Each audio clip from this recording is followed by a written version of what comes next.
안녕하세요. 날씨아재 방기성TV입니다. 오늘 10시 기상청의 12호 태풍 무이파 진로 예측을 보면 그대로 북북 서진하면서 14일에 대만 타이베이 동쪽 약 230km 해상까지 진출하는 것으로 모의를 하고 있습니다.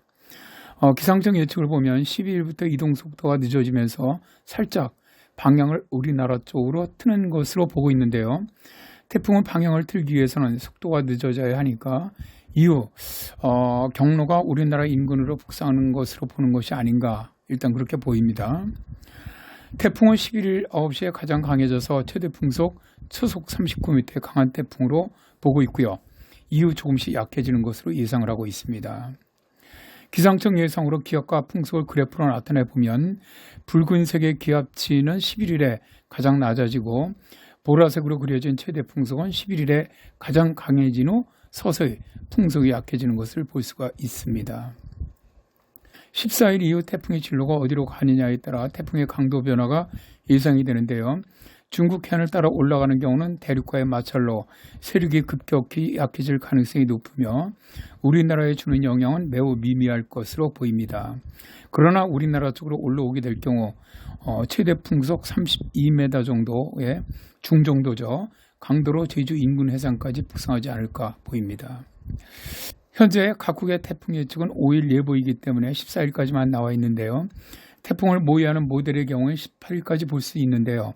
참고로 모델들의 예상을 보면 미국의 GFS 모델은 어제와 마찬가지로 중국 해안을 따라 북상을 해서 18일에 산둥산 반도로 상륙하는 것으로 모의를 하고 있습니다.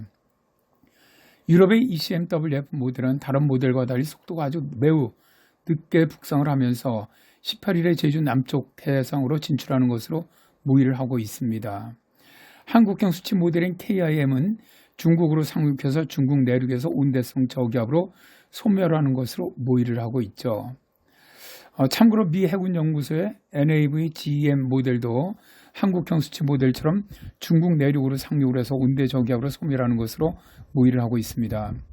이렇게 이제 모델마다 차이가 큰 것은 서태평양상의 무이파 후면으로 13호 태풍이 발생하여 발달하는 것으로 모의하고 있는 모델, 또 그런 모델 말고 태풍이 작게 발생하는 태풍인 경우 아예 후면에 태풍급이 생기지 않는 것, 이렇게 차이가 있는 것이 하나의 원인으로 보이고요. 대개 태풍이 두 개가 있을 경우는 영향을 줄 만큼 거리가 가까워지면 서로 진로를 간섭하는 후지혈화 효과가 있기 때문에 태풍 진로 변화가 가능합니다.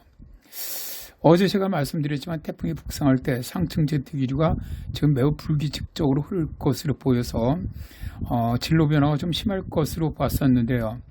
또 상층 저기압이 중국 쪽에 위치해 있어서 태풍을 끌어들이는 효과도 있는 것으로 이렇게 보입니다. 어쨌든 북태평양 고기압 세력 확장이라든가 혹은 상층 저기압 혹은 제트 기류의 움직임에 따라 변화가 좀 있을 것으로 보입니다.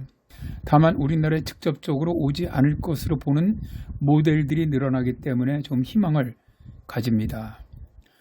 건강하시고 행복한 추석 되시기를 기원드립니다. 감사합니다.